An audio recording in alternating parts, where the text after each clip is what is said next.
Community. He's a member of the Bendigo Interfaith Network and is a founder of the Vivekananda Society of Australia. And you would not believe it, his day job is as a senior chapter lead with Telstra. So perhaps faith is important in telecommunications too.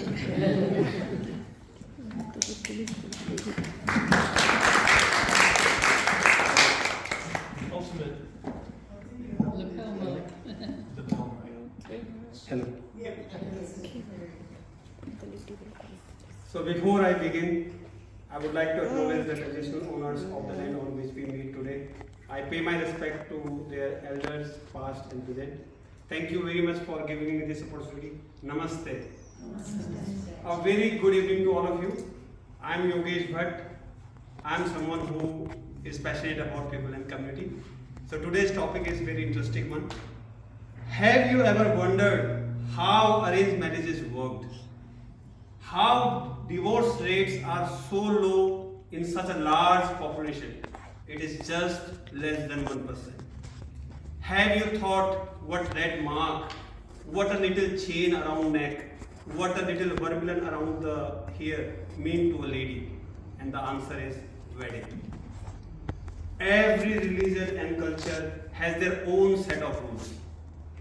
But there is one aim. The aim is to keep that relation unbreakable. That is the ultimate aim for all the religions. And as per our sacred text Vedas, so marriage ceremony is the most important ritual out of 16 rituals. And this is a sacred bond. This is a sacred bond between two families, between two societies. And we don't have a luxury like we have one wife throughout our lifetime. Even it is said that for 7 births. And we don't have any dowry. We have 8 types of wedding. Mainly 4 I would like to tell today. First one is Brahma Vivah. This is the best, and in this we chant hymns, and there are parents involved. So the approval from parents is there. And then we have the witness is fire. We take rounds around fire. Second one is Gandharva Vivah. So that is kind of love marriage in modern world, where we don't have the approval from parents, but the people marry. Then the third one is Rakshas Vivah, that is called monster wedding. So it is like the girl is abducted and parents were killed and assaulted and wrecked house. And this is not at all accepted. This is not accepted. And then we have the Paishach Vivah.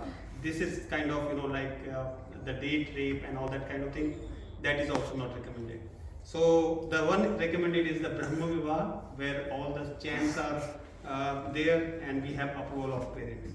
So there are 7 rounds around the fire and we bind each other for 7 births. So, and nowadays what is happening is the Western people are also coming overseas just to get married in the traditional Hindu way. Now I come to the point, what is the purpose of wedding? What is the purpose of the wedding? Is the reunion of 2 souls. It's the reunion of 2 souls. And there are 2 main purposes. One is procreate, acquiring progeny, and practice dharma together. That is the ultimate aim, that both practice dharma together. We have 4 goals of our life, that is called Pursat. So we have righteousness, dharma, we have wealth, earth, pleasure, calm, and we have liberation, moksha. At the end we have to get liberated. That is the aim of our life. We have 4 ashramas of the life. We have brahmacharya, which is a student's life. So we say birth to 25 is the brahmacharya. And then the wedding happens and we enter into grihastha ashram, which is household life. Then we have vanprastha, which is the retired life, 50 to 75. Then we have sannyas for renounced life, which is 75 plus. So what are the significant aspects and commitments? This is very interesting. So we have arranged marriage, where we say that first wedding happens, then love happens. So love doesn't happen. Love happens in first sight when we have the arranged marriage. So the first one is like we match the horoscope. That is very important before the wedding. The parents meet. We have some matchmaking websites. So we have some matchmaking happening by horoscope. and then the time of wedding and everything. So the first one is Vagdanam, Vagnishya or Sagai, that is called engagement. So we have the engagement, then it is decided what will be the wedding day. Then we have the Madhupad. On the wedding day, when the groom goes to the bride's house, so the bride's parents, they welcome the groom, they wash his feet, they feed him the sweets, just to make sure that he is welcomed, and he is referred as Lord Vishnu on that day, because he is the form of Lord Vishnu on that important day. Then we have called Varamala, that is called Jayamala, like when we put the garland, they exchange garland with each other. Then we have Kanyadan, that the marry of daughter and gives away. Then we say Pani Grah, like Hast Milap, both girl and boy, their hands are met. So, and then they do some chanting. Chanting is happening throughout. Then we have Mangali Dharan, the Mangal Sut. So we put the little chain around the groom, they put the little chain around the girl's neck. Then we have the Yagya, the home, and then we have the Saptapadi. The 7 steps, which is the most important thing, commitment, promise, and then only the marriage is accomplished. So what are those 7 important things? This is very important, 7 important. So first one I will say, Tirth Vrato Dyopan Yagya Karma Maya Sahev Priya Vayam Kuryam. So the first round says, when they take a round around the fire, and what promise bride asked for that groom. Bride says that you have to let me accompany if I have to go to any temple, religious place, if I have to do any yajna, if I have to fast, so you have to accompany me. So consider me as your better half. Second step, Pujyo yatha swav pitaro mamapi tathesh bhakto niskarma kuriya. So she asked him to respect her parents like he does his parents. So she says that, are you ready? Will you respect my parents as well? Then the third step, Jivanam avastha traye mam palanam kuriya. So bride requests to be with her during their youth, adulthood and old age, all 3 lives. Then the fourth one, Kutumba sampalan sarvkari kartu pratigyam nitikanta. So she asks the groom that he will fulfill all the responsibilities of the house. And then the fifth one, Swasak karye vyahar karmaniya vyay mamapi mantreta.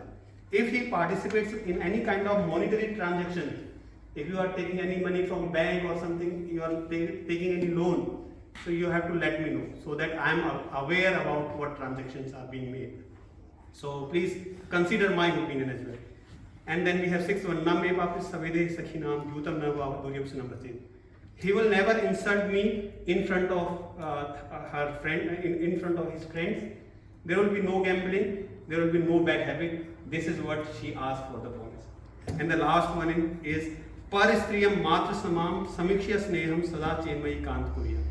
You will consider other women as your mother, and you will and there should not be anyone who will come between us, our relationship. This is very important. And now coming to the point, equality. So Hinduism always promote about equality, and Sanatan Hindu Dharma gives equal opportunity to both. Do I have 1 more minute or You can have 1 more minute. Okay, thank you.